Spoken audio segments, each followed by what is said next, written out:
warahmatullahi wabarakatuh. Perkenalkan, nama saya Winda. Saya salah satu guru di SMK Pembangunan. Nama lengkap saya Winda Herlina SM.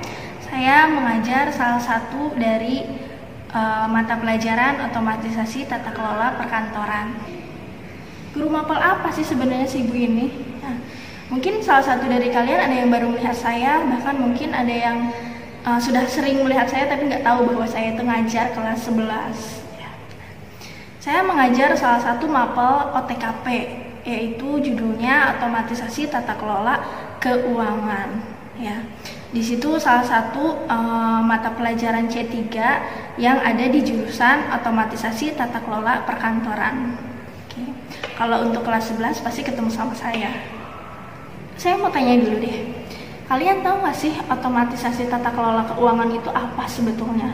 Kok dari bahasanya itu sangat sulit untuk diterjemahkan? Sebetulnya kalau sekarang judulnya OTKK atau otomatisasi tata kelola keuangan.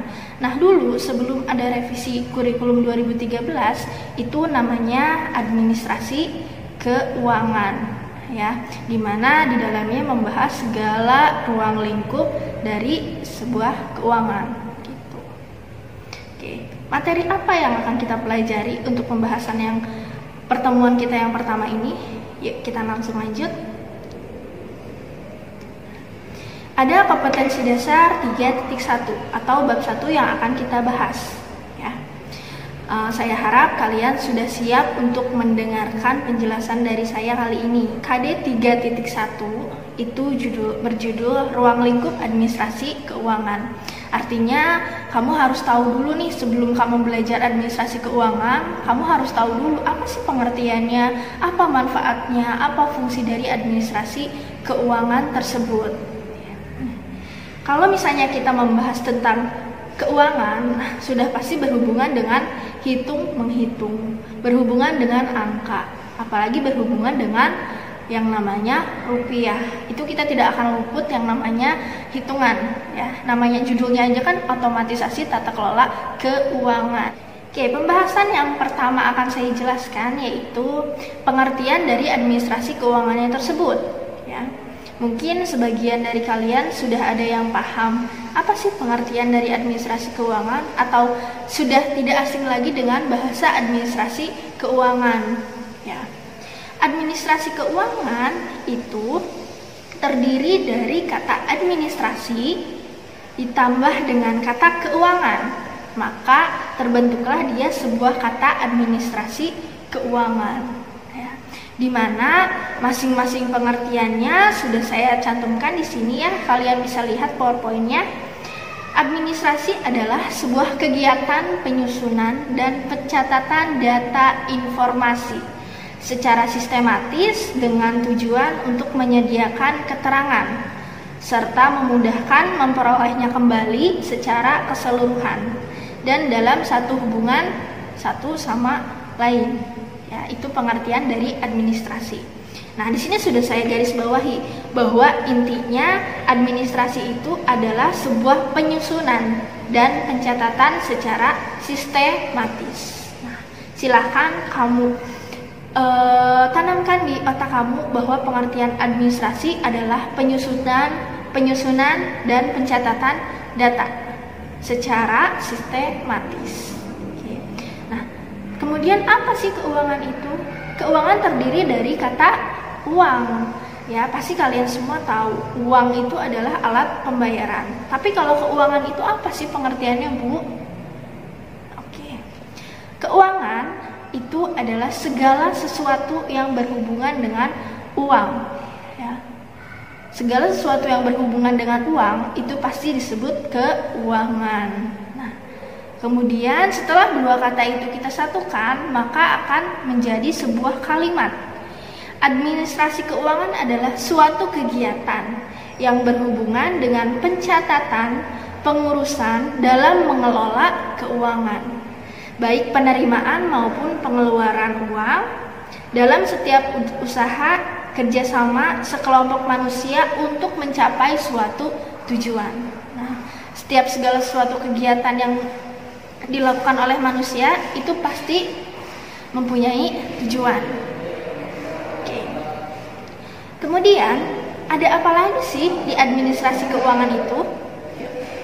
Nah, kalau kamu sekarang sudah paham artinya administrasi keuangan itu apa, yuk kita lihat apa sih fungsinya dari administrasi keuangan. Kenapa harus ada administrasi keuangan? Memang dia punya fungsi? Oh, tentu jelas. Ya, fungsi administrasi keuangan itu punya 5 fungsi. Yang pertama adalah fungsi investasi. Yang kedua ada fungsi penganggaran. Yang ketiga ada fungsi mencari dana. Yang keempat ada fungsi pembelanjaan. Dan yang terakhir ada fungsi pembagian laba. Nah, kelima fungsi ini adalah berkaitan erat dengan keuangan. Kalian sudah tahu 5 fungsinya. Kalian gak pengen tahu apa sih pengertian dari masing-masing fungsi tersebut? Mungkin kata-katanya sudah sangat sering kamu dengarkan, tapi kamu belum tahu pengertiannya apa. Ya. Kita bahas one by one, satu per satu.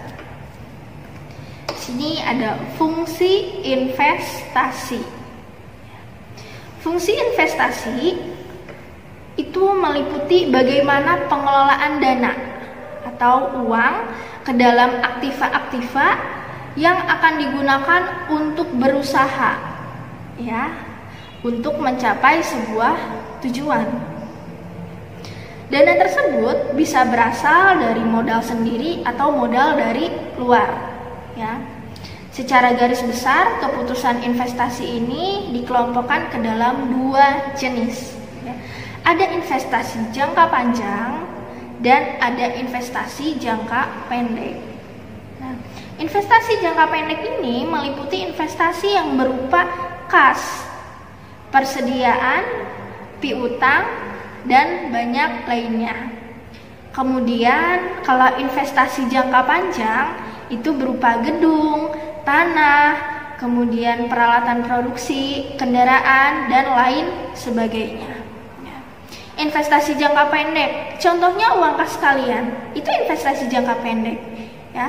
Biasanya hanya dalam kurun waktu 1 tahun. Itu investasi jangka pendek. Ya, kalian punya kas di kelas, itu merupakan salah satu investasi jangka pendek. Itu fungsi investasi. Ya. Kemudian yang kedua ada fungsi penganggaran. Penganggaran berasal dari kata anggaran. Kamu sudah sering mendengar itu kali kata anggaran, tapi kamu belum tentu tahu kan pengertiannya apa. Nah, nanti akan kita bahas, oke? Fungsi penganggaran itu menganalisis informasi keuangan yang digunakan untuk membuat anggaran bulanan. Artinya kamu harus punya perencanaan dari informasi keuangan tersebut. Fungsi ini juga memantau anggaran dan melakukan analisis biaya dan peramalan keuangan. Ya, di fungsi penganggaran ini kamu dijelaskan bahwa anggaran itu diperlukan untuk merencanakan atau meramalkan kebutuhan dana yang akan digunakan untuk membuat usaha. Kemudian yang ketiga ada fungsi mencari dana. Ya. Fungsi mencari dana itu meliputi pencarian modal yang dibutuhkan untuk membelanjai usaha-usaha. Kamu mau menjalankan usaha, kamu membutuhkan modal. Nah, si fungsi mencari dana inilah yang berperan untuk mencarikan modal. Ya. Kemudian yang keempat ada fungsi pembelanjaan. Nah, di fungsi pembelanjaan ini dia meliputi kegiatan tentang penggunaan dana, ya, baik dari luar maupun dari milik sendiri, yang digunakan untuk membelanjai seluruh kegiatan. Kalau tadi sudah mencari dananya, bagian fungsi pembelanjaan itu bagian membelanjakan dana. Dan yang terakhir ada fungsi pembagian laba. Kalau misalnya suatu organisasi itu bergerak di bidang laba, maka harus ada fungsi pembagian laba, di mana dia yang berwenang untuk menentukan policy atau kebijakan dalam mengadakan pembagian laba. Ya, siapakah pemberi modal yang terbesar, maka dia akan mendapatkan laba yang besar. Ya, tapi jika dia memberikan modal yang sedikit, maka pembagian labanya pun akan sedikit. Nah, itu yang menentukan kebijakannya adalah fungsi dari pembagian laba. Oke, kita sudah paham tentang fungsi administrasi keuangan. Apa kalian ada pertanyaan? Kalau ada pertanyaan, silakan tulis pertanyaan kalian, lalu nanti ajukan di Google Classroom. Any question? What is your question? Yuk, kita lanjut. Kemudian kita tahu pengertiannya, kita tahu fungsinya. Lalu manfaatnya itu apa administrasi keuangan?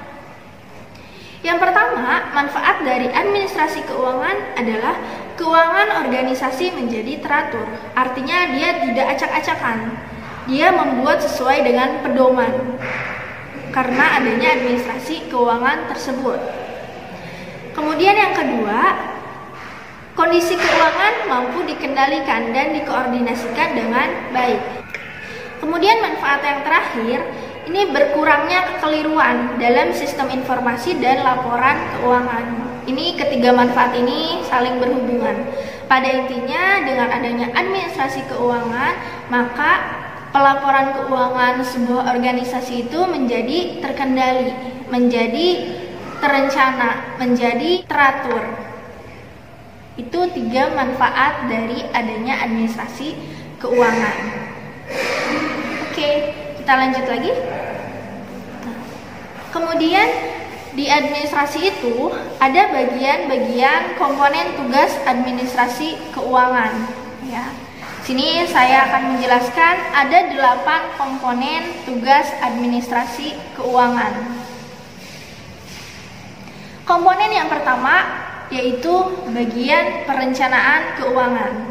Nah, sebelum mengelola keuangan itu sudah pasti harus direncanakan dulu. Keuangannya harus seperti apa? Di bagian perencanaan keuangan, dia tugasnya merencanakan pemasukan dan pengeluaran keuangan maupun aktivitas-aktivitas lainnya dalam kurun waktu tertentu. Contohnya seperti ini. Kalian dapat jajan 1 hari 20.000. Nah, di rumah pasti kalian sudah memprediksi, wah, saya mau jajan apa dengan uang 20.000 ini. Nah, pemasukannya itu dari orang tua, jajan kalian 20.000. Kemudian kalian buat perencanaan keuangannya, saya mau beli apa dengan uang 20.000 tersebut. Ya, itu contohnya. Kemudian tugas yang kedua itu ada penganggaran keuangan. Ini hampir sama dengan perencanaan. Kalau perencanaan dia sudah punya gambaran, tapi kalau di penganggaran keuangan itu meliputi pemasukan dan pengeluaran maupun aktivitas yang telah direncanakan. Nah, kalian rencanakan dulu, kemudian dianggarkan. Tadi perencanaannya kalian mau beli apa aja, ya, untuk jajan 20.000 itu. Kemudian di penganggaran kalian tentukan aktivitasnya apa aja, misalnya jajan bakso 10.000, jajan es 2.000, jajan teh poci 3.000. Nah, itu penganggarannya ya. Kemudian tugas yang ketiga itu ada pencarian keuangan. Nah, setelah kalian menganggarkan, kalian harus cari uangnya dari mana. Uangnya dari mana untuk membuka usaha, misalnya gitu. Kalian punya rencana, saya mau bikin usaha tahu bulat. Kemudian kalian anggarkan, kira-kira tahu bulat itu usahanya butuh berapa sih? Untuk beli apa saja kalian anggarkan. Ternyata sesudah kalian anggarkan, itu dia terlihat bahwa modal yang dibutuhkan 100.000. Nah, itu sampai penganggaran. Kemudian kamu sampai di tugas pencarian keuangan. Nah, pencarian keuangan itu suatu kegiatan untuk mendapatkan pendanaan agar segala aktivitas organisasi dapat berjalan dengan lancar. Ya, di sini kalian mencari dari mana saya dapat uang 100.000 untuk membuat usaha tahu bulat. Nah, kalian cari dananya, entah pinjam orang tua, entah kamu nabung dulu, entah kamu pinjam sama teman. Nah, itu pencarian keuangan. Ya. Kemudian ada fungsi yang keempat, yaitu pengelolaan keuangan. Kamu sudah dapat uang 100.000 pinjam dari orang tua. Kemudian kamu kelola uang 100.000 itu. Nah, pengelolaan keuangan itu kegiatan penggunaan dana sedemikian rupa agar bermanfaat secara maksimal. 100.000 itu kamu gunakan modal untuk beli, meminimalisir dana. Nah, digunakannya berapa dana tersebut untuk jualan. Nah, itu pengelolaan keuangan. Kemudian komponen tugas yang kelima itu ada penyimpanan keuangan. Setelah kamu berbelanja di pengelolaan keuangan, wah, masih ada sisanya nih uangnya. Dari 100.000 itu kamu cuma punya modal yang dikeluarkan 80.000. Berarti kamu masih punya uang 20.000 ya. 20.000 itu, nah ini tugasnya si penyimpanan keuangan. Kegiatan mengumpulkan dana organisasi kemudian menyimpannya dengan aman. Ya, 20.000 itu kita simpan, masukin dompet. Itu tidak termasuk modal, berarti modalnya hanya 80.000. Itu tugas yang kelima. Sekarang ada tugas yang ke-6. Ya. Tugas yang ke-6 itu adalah pengendalian keuangan. Nah, pengendalian keuangan ini adalah suatu kegiatan yang berkaitan dengan penilaian dan perbaikan sistem maupun kinerja keuangan dalam suatu organisasi. Nah, kita balik lagi ke usaha tahu bulat. Nah, 80.000 yang kamu jadikan modal itu apakah sudah untung atau belum? Nah, kalau misalnya dia untung, berarti sistem kinerja keuangannya baik. Artinya kamu bisa memperhitungkan bahwa 80.000 itu saya sudah dapat untung. Tapi kalau misalnya modal 80.000 kamu belum dapat untung, wah, berarti kamu harus memperbaiki sistem keuangannya. Di mana kamu salahnya? Apakah kamu tidak mengambil keuntungan? Kan tidak mungkin. Itu dalam membuat usaha. Oke. Tugas yang terakhir itu yang ketujuh, ada pemeriksaan keuangan. Ya. Suatu kegiatan yang berkaitan dengan pemeriksaan atau audit internal terhadap penggunaan keuangan untuk mencegah penyimpangan. Biasanya ini terjadi di perusahaan-perusahaan besar, di mana keuangannya sudah sangat besar, ruang lingkupnya sangat besar. Ketika terjadi kekeliruan, maka akan ada audit. Ya, setelah laporan selesai, maka akan diperiksa. Nah, ini tugasnya pemeriksaan keuangan. Oke, itu sedikit tentang administrasi keuangannya, mulai dari pengertian, kemudian ada fungsinya, ada manfaatnya, dan ada komponen tugas administrasi keuangan. Nah, sekarang kita membahas ruang lingkupnya. Ruang lingkup dari administrasi keuangan. Apa sih ruang lingkupnya administrasi keuangan? Menurut Du Liangji, ruang lingkup administrasi keuangan itu meliputi segenap rangkaian kegiatan penataan, penyusunan anggaran, penerimaan, pembukuan, dan pertanggungjawaban. Jadi di dalam administrasi keuangan itu dia punya rangkaian, ya, segenap rangkaian penataan, penyusunan anggaran sampai dengan nanti pertanggungjawaban.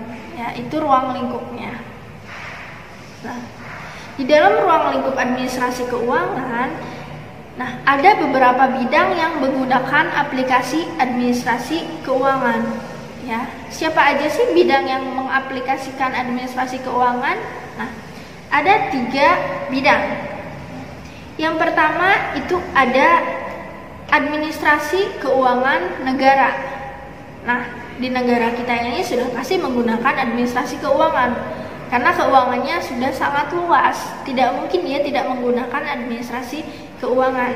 Nah, biasanya administrasi keuangan negara ini dia punya kebijakannya sendiri. tergantung Pak Presiden.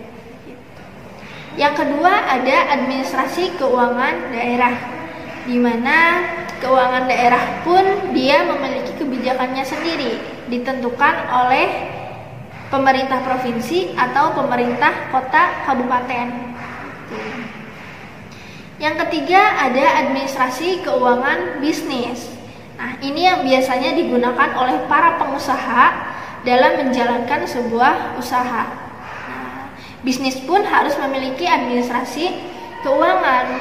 Karena apa? Dia bergerak dalam bidang laba, maka administrasi keuangannya pun harus jelas. Karena dari situlah dia mengetahui apakah bisnis dia untung atau merugi. Nah, itu 3 bidang yang menggunakan pengaplikasian administrasi keuangan. Oke, sampai sini apakah ada pertanyaan? Nah, kalau ada pertanyaan silahkan kamu catat seperti tadi. Kamu catat, kemudian nanti kamu tanyakan di Google Classroom. Any question? What is your question?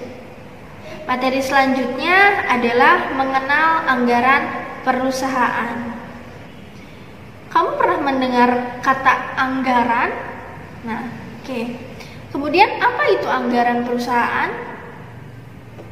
Apa ya kira-kira anggaran perusahaan itu? Kamu sering mendengar anggaran perusahaan. Tapi kamu tahu nggak pengertiannya itu apa? Anggaran perusahaan? Let's explain. Anggaran perusahaan adalah perencanaan dalam perusahaan atau organisasi yang disusun pada periode yang sudah ditentukan. Ya, dalam perusahaan, anggaran adalah bentuk perencanaan sebagai upaya mengestimasikan keuangan perusahaan. Anggaran itu berarti dia sebuah perencanaan. Ya, sama seperti tadi, ketika saya mau memulai bisnis, saya harus punya anggarannya dulu. Saya harus merencanakan keuangannya dulu. Itu yang namanya anggaran perusahaan. Sekarang kalian tahu kan pengertiannya dari anggaran perusahaan? Apa fungsi dan kegunaan anggaran itu? Untuk apa dia ada kalau tidak mempunyai fungsi? Oke, kita akan bahas satu persatu ya. Tujuan dan fungsi dari anggaran itu adalah yang pertama, anggaran sebagai pedoman kerja. Artinya dia sebagai pedoman dalam memberikan arah sekaligus memberikan tugas dan target yang harus dicapai oleh karyawan untuk jangka waktu tertentu. Kemudian fungsi yang kedua, anggaran sebagai alat pengkoordinasian kerja, yaitu sebagai alat manajemen yang mampu mengkoordinasikan kerja seluruh bagian perusahaan. Kemudian fungsi yang ketiga yaitu anggaran sebagai alat evaluasi kerja. Anggaran merupakan salah satu alat ukur dari kinerja perusahaan, khususnya dalam bidang keuangan. Anggaran juga digunakan sebagai pembanding untuk menilai realisasi kegiatan perusahaan. Nah, itu ada 3 fungsi dari anggaran perusahaan. Kemudian, penganggaran juga biasanya kita sebut dengan istilah budgeting. Sebetulnya itu bahasa Inggris ya. Bahasa Inggrisnya dari penganggaran adalah budgeting. Anggaran itu mempunyai bagian-bagiannya masing-masing. Artinya dalam tubuh si anggaran atau tubuh budgeting, dia punya beberapa bagian. Nah, ini bagian yang pertama atau anggaran penaksiran. Forecasting budget merupakan anggaran yang memuat seluruh taksiran kegiatan perusahaan dalam kurun waktu tertentu. Artinya dalam membuat sebuah anggaran, dia harus bisa menafsirkan baik di masa yang akan datang maupun pada periode dengan kondisi keuangan tertentu. Dia harus bisa menafsirkan saya mau usaha apa, kemudian dia menafsirkan pengeluarannya apa saja. Nah, itu anggaran penaksiran atau forecasting budget. Kemudian bagian yang kedua, Anggaran variabel. Setelah kita buat anggaran penaksiran, nah kita buatlah anggaran variabel atau variable budget. Merupakan anggaran yang memuat tentang tingkat perubahan biaya-biaya tidak langsung atau tingkat variabilitas biaya-biaya tertentu. Kemudian bagian yang ketiga ada analisis statistika dan matematika pembantu. Jadi dalam sebuah anggaran itu di dalamnya ada analisis matematikanya. Ya. Analisis ini digunakan sebagai bahan evaluasi terhadap realisasi penyusunan anggaran. Nah, seluruh analisis matematika ini dimuat dalam anggaran komprehensif agar ketepatan metode analisis yang digunakan dapat diketahui, diperiksa ulang, dan dinilai apakah kinerja keuangannya sudah baik atau belum. Kemudian bagian terakhir ada laporan dari anggaran. Ini laporan tentang realisasi penggunaan anggaran. Laporan ini dilengkapi dengan analisis perbandingan antara anggaran dengan realisasinya. Oke, itu sekilas tentang anggaran perusahaan. Any question? What is your question? Silakan tulis pertanyaan kamu, kemudian dicatat, nanti silakan tanyakan di Google Classroom. Pembahasan yang terakhir di kompetensi dasar 1 ini adalah memahami tata kelola keuangan. Apa sih tata kelola keuangan? Tata kelola keuangan atau biasanya disebut manajemen keuangan merupakan bentuk perencanaan, pengorganisasian, pelaksanaan, dan pengendalian dana dan biaya untuk digunakan secara efektif dan efisien dalam kegiatan operasi organisasi. Khususnya biasanya tujuannya untuk meraih kekayaan organisasi semaksimal mungkin, terutama organisasi dalam bidang bisnis. Tata kelola keuangan juga dia punya fungsi. Ya, dia memiliki ada 3 fungsi utama tata kelola keuangan. Nah, yuk kita bahas. Yang pertama ada investment decision, yaitu keputusan terhadap aktiva yang akan dikelola oleh perusahaan. Itu namanya investment decision atau keputusan investasi. Nah, fungsi utama yang kedua adalah financing decision, yaitu keputusan yang berkaitan dengan penetapan sumber daya yang diperlukan dan penetapan perimbangan pembelanjaan yang terbaik, ya, atau keputusan keuangan. Kemudian fungsi yang terakhir ada asset management decision, yaitu keputusan yang berkaitan dengan penggunaan dan pengelolaan aktiva. Nah, ketiga ini adalah fungsi tata kelola keuangan. Ada keputusan investasi, keputusan mengenai keuangan, dan keputusan dalam memanajemen aset. Dalam tata kelola keuangan, bagian administrasi keuangan itu mempunyai tugas-tugas, ya. Di sini saya akan menjelaskan tugas administrator keuangan, ya. Ada 4 pembagian tugas administrator keuangan. Oke, bisa dilihat tabelnya. Yang pertama ada perencanaan keuangan atau financial planning, ya. Tugasnya merencanakan pinjaman apabila hal ini harus dilakukan. Kemudian merencanakan dan membuat forecasting atau peramalan penerimaan dan pengeluaran uang. Kemudian yang ketiga, tugasnya memberikan nasihat tentang pembayaran keuangan.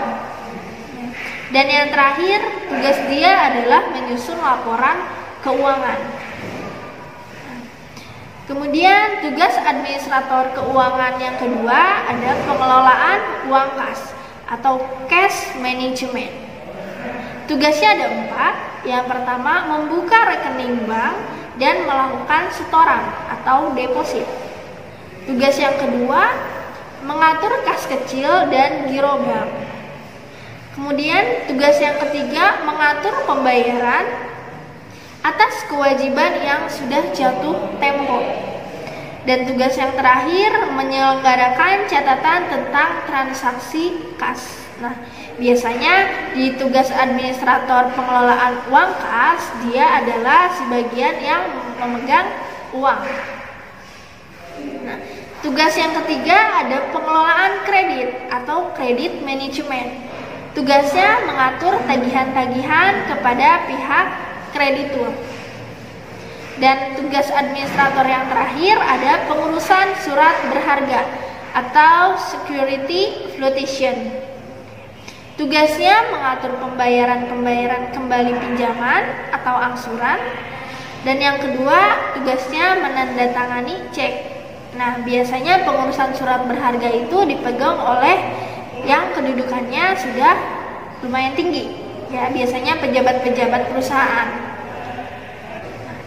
Setiap organisasi bisnis atau organisasi profit tentunya dia memiliki tujuan untuk mencari laba atau keuntungan. Nah, laba itu dikategorikan menjadi laba kotor, laba operasi, dan laba bersih.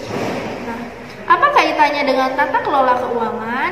Nah, ini sangat berkaitan dengan tata kelola keuangan karena dia mengelola keuangan yang tujuannya untuk mencari tahu apakah perusahaan tersebut memiliki laba atau tidak.